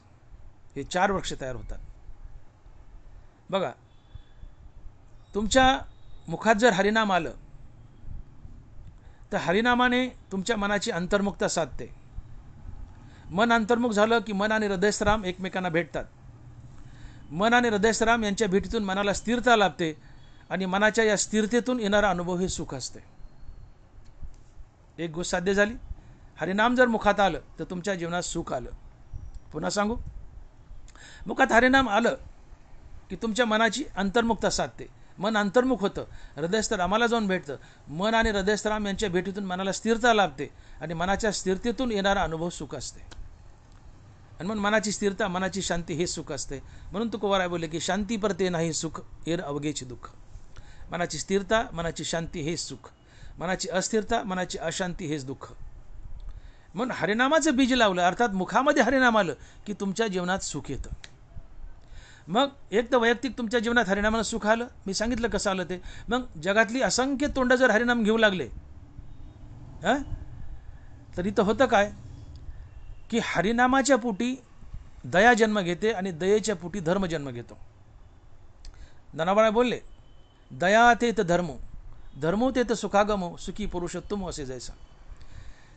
दयेच्या पोटी धर्म जन्म घेतो. दया तेत धर्म, अर्थात दयेच्या पोटी धर्म जन्म घेतो. धर्म म्हणजे काय? धर्म म्हणजे जातीपाती नव्हे. धर्म म्हणजे नीती, रीती, माणुसकी, इमानदारी, सत्य, अहिंसा, प्रेम, जिव्हाळा, परोपकार, सहानुभूती, सदाचार या सगळ्या सद्गुणाच्या समुदायाला धर्म म्हणावं. आता खोलात गेलं तर आपला व्हिडिओ फार मोठा होईल. मी थोडक्यात सांगतो की धर्म म्हणजे सद्गुण, सद्गुणाला धर्म म्हणावं. धर्म म्हणजे सद्गुण, नीतिरीती, माणुसकी, इमानदारी, सत्य, अहिंसा, प्रेम, जिव्हाळा, या सद्गुणाला धर्म म्हणतात. आणि हा धर्म दयेच्या पोटी जन्म घेतो. अर्थात दयेच्या पोटी धर्म, अर्थात हे सद्गुण जन्म घेतात. मग हे सद्गुण अर्थात धर्म दयेच्या पोटी जन्म घेतात. मग दया कोणाच्या पोटी जन्म घेते? तर दया हरिनामाच्या पोटी जन्म घेते. दयेशी स्वतंत्र जन्म नाही, जे तो उपजे तो साधू पाही. साधू नामधारक असतो, म्हणून दया ही साधूच्या आश्रयाने जगते. तुकोबाराय बोलले, भक्तीचे ते वर्म जयाचे हाती, तया घरी शांती, क्षमा, दया. ज्याच्या जीवनात भक्ती, त्याच्या जीवनात काय काय? शांती, क्षमा आणि दया. तात्पर्य दयेचा जन्म कुठे? हरिनामाच्या पोटी. अर्थात हरिनामाच्या पोटी दया, दयेच्या पोटी धर्म, अर्थात नीतिमूल्य, सद्गुण, सदाचार. धर्म म्हणजे सद्गुणाचा समुदाय, नीतिरीती, माणुसकी, इमानदारी. म्हणून समीकरण आहे का? हरिनामाच्या पोटी दया, दयेच्या पोटी धर्म, अर्थात नीतिरीती, माणुसकी, इमानदारी, सत्य, अहिंसा, प्रेम, जिव्हाळा, हे सद्गुण. मग दया ते धर्म आणि धर्म ते सुखागम. ही लिंक लक्षात घ्या. हरिनामाच्या पोटी दयेने जन्म घेतला आणि दयेच्या पोटी धर्माने अर्थात सद्गुणाने जन्म घेतला. पर्यायाने हरिनामाच्याच पोटी सद्गुणाने जन्म घेतला. कारण धर्म म्हणजे नीतिमूल्य, नीतिरीती, माणुसकी, इमानदारी. छोटं जर केलं धर्माला तर नीती, रीती, माणुसकी, इमानदारी म्हणजे धर्म, सत्य म्हणजे धर्म, अहिंसा म्हणजे धर्म, परोपकार, सहानुभूती म्हणजे धर्म. तुकोबाराय तर सत्याला धर्म म्हणतात. सत्य तोची धर्म. तुकोबाराय बोलले सत्याला धर्म म्हणतात. म्हणून धर्म म्हणजे सत्य, अहिंसा. आणखीन छोटं केलं तर नीतिरीती, माणुसकी, इमानदारी म्हणजे धर्म. अजून छोटं केलं तर नीतिमूल्य हाच धर्म. नीतिमूल्य हाच धर्म आहे. आणि म्हणून हरिनामाच्या पोटी दया आणि दयेच्या पोटी धर्म, अर्थात नीतिमूल्य. पर्यायाने हरिनामाच्याच पोटी नीतिमूल्य जन्म घेतात. आणि म्हणून ज्ञानोबा बोलले की सकळ धर्माचे कारण नामस्मरण, हरिकीर्तन. धर्म हरिनामाच्या पोटी जन्म घेतो. कारण हरिनामाच्या पोटी दया आणि दयेच्या पोटी धर्म, पर्यायाने हरिनामाच्याच पोटी धर्म आहे. म्हणून सकळ धर्माचे कारण नामस्मरण, हरिकीर्तन. पण धर्म म्हणजे नीतिमूल्य. आणि म्हणून हरिनामाच्या पोटी दया आणि दयेच्या पोटी नीतिमूल्य, पर्यायाने हरिनामाच्याच पोटी नीतिमूल्य जन्म घेतात.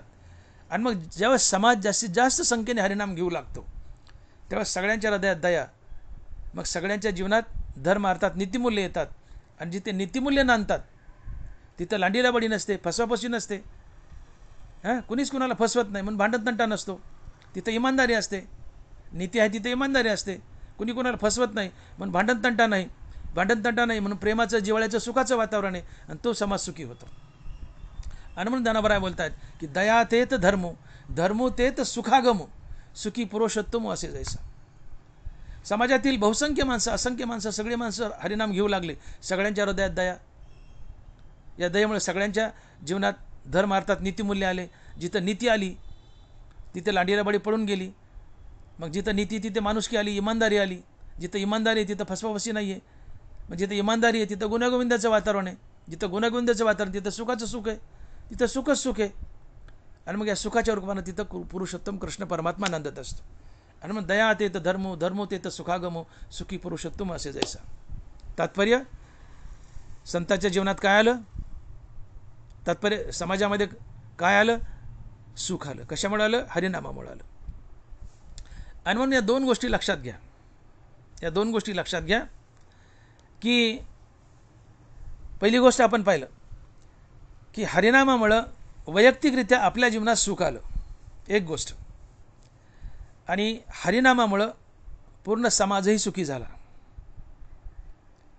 आणि म्हणून हरिनाम हे बीज आहे. हरिनाम जर लावलं तर या हरिनामाला, या हरिनामापासून एक सुखाचा वृक्ष तयार होतो. आणि हे अवतार कार्य जे तुकोबाराय बोलतात की वाढावया सुख, भक्तिभाव, धर्म, कुळाचार, नाम विठोबाचे. तर संत हरिनामाचा प्रसार करतात, तुमच्या मुखात हरिनाम देतात. आणि मुखात हरिनाम दिल्यामुळं तुमच्या वैयक्तिक जीवनात सुख तर येतं, पण सगळा समाज नामधारक बनला तर पूर्ण समाजही सुखी होतो. म्हणजे विठ्ठलाच्या नामाचा प्रसार झाला तर तुम्ही सुखी होता, पूर्ण समाजही सुखी होतो. अर्थात हरिनामामुळं तुमच्या जीवनात सुख आलं. हे अवतार कार्यातलं दुसरं कार्य. पहिलं जड जीवाचा उद्धार झाला, दुसरं तुमच्या जीवनात सुख आलं. हरिनाम भक्तिभावाशी जोडतं, भगवंताशी जोडतं, भगवंताबद्दल भाव निर्माण करतं. तुमच्या जीवनात भक्तिभाव आला, भगवंताच्या दिशेने तुम्ही जाता, हळूहळू मुक्त होता. तुमच्या जीवनात भक्तिभाव आला, सुख आलं, भक्तिभाव आला हरिनामामुळं. तिसरं हरिनामामुळे धर्म येतो. मी बोलून गेलो, कारण हरिनामाच्या पोटी दया आणि दयेच्या पोटी धर्म आहे. पर्यायाने हरिनामाच्याच पोटी धर्म आहे. आणि म्हणून ज्ञानोबा म्हणतात की सकळ धर्माचे कारण नामस्मरण हरिकीर्तन. हरिनामानं तुमच्या जीवनात सुख आलं, समाजातही सुख आलं. हरिनामामुळे तुमच्या जीवनात भक्तिभाव आला, हरिनामामुळे समाजात धर्म आला, अर्थात नीतिमूल्य आली. आता चौथं, हरिनामामुळे जीवनात कुळाचार आला. हरिनामामुळे तुमचं आचरण सुधारतं, तुमचं कुळ पवित्र होते. ज्ञानदेव म्हणे नाम जपा हरीचे, परंपरा त्याचे कुळशुद्ध. तुम्ही सातत्याने हरिनाम जपलं तर तुमच्या पोटी पिढ्यानपिढ्या हरिनाम जपणारी संतान येते. आणि जो हरिनाम जपतो त्याचं आचरण शुद्ध असतं, आचरण पवित्र असते. म्हणून तुमचा कुळाचार वाढतो. अर्थात हरिनामामुळे तुमच्या जीवनात कुळाचारही आला. तात्पर्य, संतांनी अवतार धरला, त्या अवतार कार्यात पहिलं कार्य केलं की जड जीवाचा उद्धार केला, हे पहिलं कार्य. आणि अवतारात दुसरं कार्य केलं तर काय, की तुमच्या मुखात हरिनाम देऊन तुमच्या जीवनात सुख आलं, समाजात सुख आलं, तुमच्या जीवनात भक्तिभाव आला, तुमच्या जीवनात धर्म आला, तुमच्या जीवनात कुळाचार आला.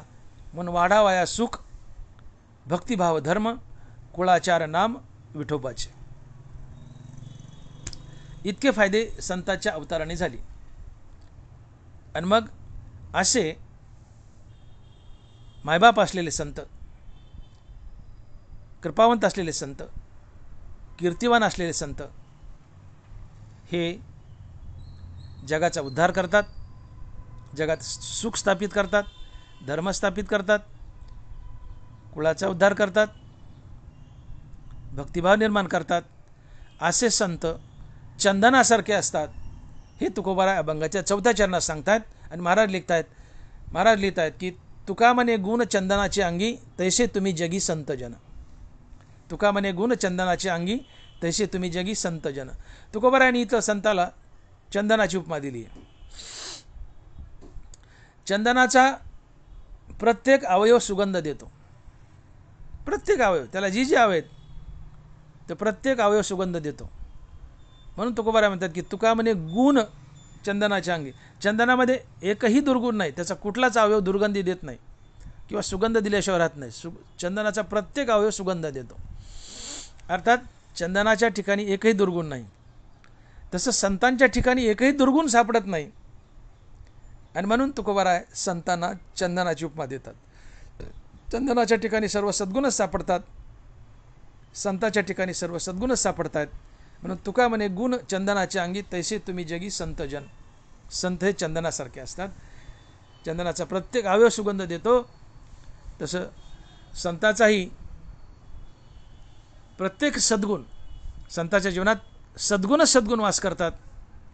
आणि या सद्गुणामुळे संत जगाचं कल्याणच करतात. आणि म्हणून चंदन जसा परोपकारी आहे तसे संत परोपकारी असतात. चंदनाच्या ठिकाणी एकही दुर्गुण नाही, संताच्या ठिकाणी एकही दुर्गुण नाही. म्हणून संत चंदनासारखे आहेत. तुका म्हणे गुण चंदनाच्या अंगी, तैसे तुम्ही जगी संत जन. जंगलामध्ये चंदनाच्या बाजूला बोरी बावळे असतात.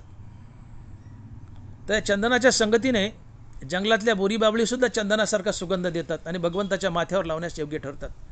तुकोबाराय बोलले, चंदनाच्या संगे तरुवर चंदन.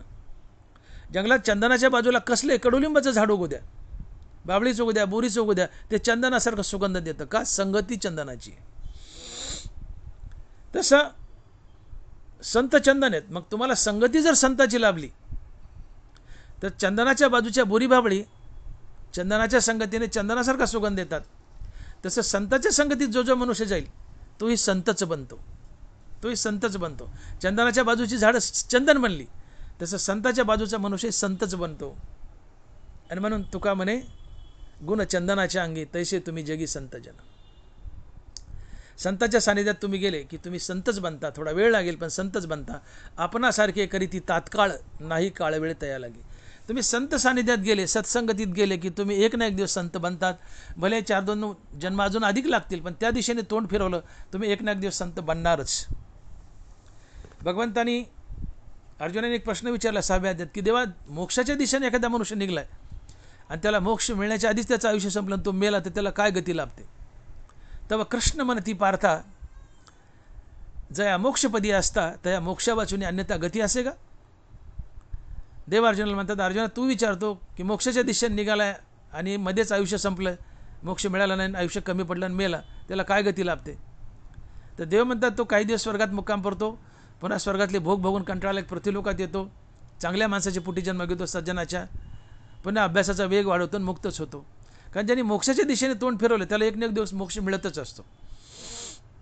तसं जो संताच्या संगतीत गेलाय त्याला एक ना एक दिवस मोक्ष मिळतच असतो, भले 4-2 जन्म अजून घ्यावे लागतील, एवढंच त्यात आहे. अन्यथा संत संगती व्हायला जात नाही. तुम्ही संताच्या संगतीत गेले की तुम्ही एक ना एक दिवस संत बनणारच, कारण आपणासारखे करी ती तात्काळ नाही काळ वेळ तया लागे. म्हणून सदैव सज्जनाची संगती करा. सदैव संगती सज्जनाची करा. तुकोबारांनी गाथेमध्ये जागोजाग सत्संगती किंवा संत संगती मागितली. देव वसे चित्ती त्याची घडावी संगती किंवा संत संग देई सदा, असे अनेक अभंग आहेत तुकोबाराच्या गाथेमध्ये की देवाने जागोजाग देवाला, तुकोबारांनी जागोजाग देवाला विनंती केली की देवा मला संत संगती दे. संत संग देई सदा, न लगे मुक्ती आणि संपदा, संत संग देई सदा, असे अनेक अभंग आहेत. तुम्ही गाथेमध्ये बघा वाचून. तुकोबारा संताची संगती मागतात का? की संताच्या सानिध्यात गेलं की सुख तर मिळतंच. ज्ञानोबा बोलले की सुखाशी चढावा जयाचे असणे. संताच्या सानिध्यात गेलं की संताचे सानिध्य हे सुख आहे, किंवा जिथं संत राहतात तिथं सुख हे वरचेवर चढतं असते. आणि मग संत सानिध्यामध्ये सुख मिळतं, संत सानिध्यामध्ये हळूहळू कधी ना कधी मोक्ष मिळतो. आणि म्हणून तुकोबारा संताची संगती मागतायत. आणि म्हणून चंदनाच्या संगतीत गेलं तुम्ही चंदनासारखा सुगंध देता इतर झाडही, तसं संताच्या संगतीत गेलं तर तुम्ही संतच बनता, भले 4-2 जन्म अधिक लागतील, एवढाच फरक आहे. म्हणून तुकोबारा संतांना चंदनाची उपमा देत आहेत. आपणही सर्वांनी संत संगतीत जावं, हरिभजन करावं, तुमचाही उद्धार होईल, तुमचे कल्याण होईल. हमेशा सत्संगती करावी, संत संगती करावी, कुसंगती टाळावी. भावे तुका म्हणे सत्संग बरा, कुसंग हा फेरा 84चा. सत्संग बरा आहे, भावे तुका म्हणे सत्संग बरा, कुसंग हा फेरा 84चा. हा सत्संग करा, कुसंग टाळा. कुसंगाने आपली अधोगती होते, आपण नरकाला जातो. कर्ण एवढा महादानी होता, भगवतभक्त होता, महान होता. कर्ण काय साधा मनुष्य नव्हता. सूर्यपुत्र कर्ण महादानी होता, थोर भगवतभक्त होता, नीतीच्या इमानदारीच्या मार्गावर चालणारा होता. पण केवळ दुर्योधनाच्या संगतीने व्हायला गेला. द्रौपदीला वेश्या म्हणण्यापर्यंत त्याची मजल गेली. हा कुसंगतीचा परिणाम असतो. कैकेयी माता प्रभू रामचंद्राला कौशल्य मातेपेक्षा कैकेयी माता जास्त प्रेम करत होती. तुम्ही रामायण वाचून पहा. जन्मदात्या कौशल्य मातेपेक्षा कैकेयी माता रामचंद्रावर जास्त प्रेम करत होती. इतके रामचंद्र प्रभू कैकेयीला आवडायचे. पण तरी मंथरेच्या संगतीने कैकेयी माताची बुद्धी फिरली आणि रामचंद्र प्रभूला 14 वर्षाचा वनवास दिला आणि भरताला गादी मागवली. हा कुसंगतीचा परिणाम, मंथरेच्या सानिध्यात गेल्यामुळे कुसंगती. तसं ढेकणाच्या संगी हिरा भंगाला, कुसंगे नाडाला साधू तैस. आयरणीवर हिरा मांडला आणि घन मारला तर तो हिरा त्या आयरणीत किंवा घनात शिरतो पण फुटत नाही, एवढा निबर हिरा. पण ढेकणाच्या संगतीत गेला, ढेकून फुटून रक्त लागलं हिराला तर त्याचा चुरा होतो, हिरा भंगतो. तसं कुसंगतीत गेला तर साधारण जीव काय, साधूचंही साधुत्व भंगतं. कुसंगे नाडाला साधू तैसा. कुसंगतीनं वाटलं होतं. बैसता चोरापाशी तैसीच होय बुद्धी, पाहताच चिंदी धावे मन. तुम्ही चोरापाशी बसलात तर चोरासारखी बुद्धी होईल. फाटकं चिंदी जरी दिसली तुम्हाला उचलावी वाटेल, चोरी करावी वाटेल. हा संगतीचा परिणाम. बैसता चोरापाशी तैसीच होय बुद्धी, पाहताच चिंदी धावे मन. तुकोबारा. मग संगती फार महत्त्वाची. जीवनामध्ये 3 गोष्टी आवर्जून लक्षात ठेवा. मुखामध्ये हरिनाम, शुद्ध सात्विक शाकाहार आणि सज्जनाची संगती. या 3 गोष्टीमुळे एक ना एक दिवस तुम्हाला देव भेटतोच. सज्जनाची संगती म्हणजे संत संगती, शुद्ध शाकाहार आणि मुखामध्ये हरिनाम. या 3 गोष्टींनी देव एक ना एक दिवस भेटतोच. पण तू कुसंगती केली तर तुमचा नरक वास कुणीही टाळू शकत नाही. तुम्हाला नरकालाच जावं लागतं. भावे तुका म्हणे सत्संग बरा, कुसंग हा फेरा 84चा. कुसंगात गेले की नरकाला जाल, 84 लक्षणे तुम्ही बांधल्या जाल. सत्संगतीत जाल तर तुम्ही मुक्त व्हाल, देव व्हाल, संत व्हाल. म्हणून सतसंगतीत या, संत संगतीत या. म्हणून मी म्हणतो की प्रत्येक कुटुंब प्रमुख हा नामधारक असावा. कारण चंदनाच्या संगतीने आजूबाजूची बोरी बावळं चंदनासारखा सुगंध देत आहेत. हा संगतीचा परिणाम. कुटुंब प्रमुख जर नामधारक असेल, त्या कुटुंब प्रमुखाच्या संगतीने घरातील सगळी माणसं नामधारक बनतील आणि सगळ्या घराचा उद्धार होईल. हळूहळू ते सर्व मोक्षाच्या दिशेने जातील. आणि म्हणून एक वेळचं भजन आणि एक वेळचं भोजन सर्व कुटुंबियांनी एकत्र येऊन करावं. दिवसात एकदा तरी सर्व कुटुंबियांनी एकत्र यावं आणि एक वेळचं भजन आणि एक वेळचं भोजन एकत्र येऊन करावं. यानं भक्तीला बळ येईल आणि विचाराची देवाणघेवाण वाढेल. म्हणून कुटुंब प्रमुख हा नामधारक असावा. त्याच्या संगतीने घरातील सर्व माणसं नामधारक बनतील, घराचा उद्धार होईल. का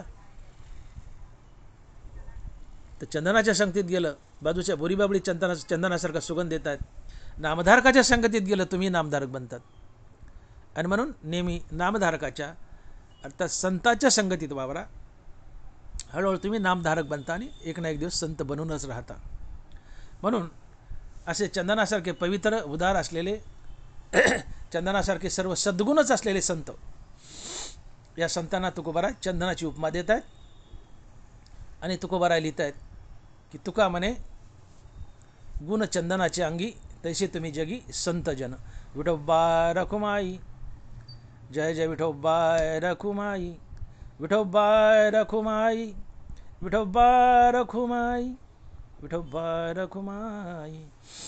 याच्यामध्ये आपण अभंगाचा पूर्ण भावार्थ पाहिलाय. तुकोबाराय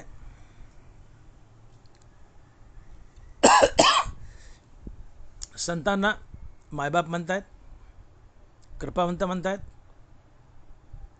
असे मायबाप असलेले संत, कृपावंत असलेले संत, कीर्तिवंत असलेले संत अवतार धारण करून जडजीवाचा उद्धार करतात. या जीवाच्या मुखात हरिनाम देऊन या जगामध्ये सुख, भक्तिभाव, धर्म आणि कुळाचार स्थापित करतात. असे अवतारी संत हे चंदनासारखे सद्गुणी आणि पवित्र असतात. म्हणून आपण सर्वांनीच संत सानिध्यात यावं, संत विचार सदैव ऐकावेत, लोकालाही सांगावेत आणि सदैव भगवंताच्या नामाचा आणि संताच्या नामाचा जयघोष करावा. तो कसा करावा तर ज्ञानदेव तुकाराम, ज्ञानदेव तुकाराम, ज्ञानदेव तुकाराम. जय विठ्ठल, जय जय विठ्ठल, जय विठ्ठल, जय जय विठ्ठल. बोलिली लेकुरे वेडी वा कोडी उत्तरे, करा क्षमा अपराध महाराज तुम्ही सिद्ध. नाही विचारिला अधिकार मी आपुला, करा क्षमा अपराध महाराज तुम्ही सिद्ध. तुका म्हणे ज्ञानेश्वरा राखा पाया कै किंकरा, करा क्षमा अपराध महाराज तुम्ही सिद्ध. पुंडलिक वरदे हर विठ्ठल श्री ज्ञानदेव तुकाराम. गोपाल कृष्ण भगवान की जय. माऊली ज्ञानेश्वर महाराज की जय. जगद्गुरु तुकाराम महाराज की जय. विठ्ठल विठ्ठल विठ्ठल विठ्ठल विठ्ठल विठ्ठल विठ्ठल विठ्ठल विठ्ठल विठ्ठल विठ्ठल.